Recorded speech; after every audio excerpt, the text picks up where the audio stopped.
धेरैजसो केटाहरूलाई थाहै छैन कि प्रो प्लेयर भनेको के हो, नोबडा भनेको के हो होइन।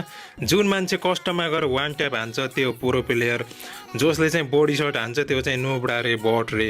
त्यस्तो चाहिँ होइन है त केटा। किन भन्दाखेरि कस्टम भनेको एउटा सानो मोड मात्रै हो कि, एक प्रकारले यो डुप्लिकेट हो।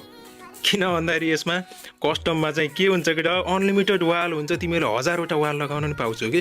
त्यही भएर कसैको पनि कस्टमको गेम प्ले देखेर त्यसलाई प्रो प्लेयर नोबडा भनेर जज गर्न चाहिँ मिल्दैन है केटा। किन भन्दाखेरि फ्री फायरमा मेन भनेको फुल म्याप हो। अनि फुल म्यापमा त केटा तिमीहरूलाई थाहा छ, गेरिनाले एउटा दुईटा मात्रै वाल दिन्छ कि। अनि त्यसैमाथि एनिमीले वुकङ स्काइलर बोकेर आइदिन्छ होइन। जस्तै तिमीसँग एउटा मात्रै वाल छ, स्क्वाडले रस गर्यो, अनि त्यति बेला तिमीले बडी सर्ट हान्दैन, म त प्रो प्लेयर हो, मैले हेड सर्ट हान्छु भनेर हुन्छ र। वाइड 4 भए पनि भुटेरै मार्छ नि हौ त्यस्तो अवस्थामा त। त्यही भएर केटा होइन, मलाई चाहिँ के लाग्छ भन्दाखेरि प्रो प्लेयर भनेको जुन मान्छेले दिमाग लगाएर खेल्छ, अरूको इज्जत गर्छ, त्यो चाहिँ प्रो प्लेयर हो।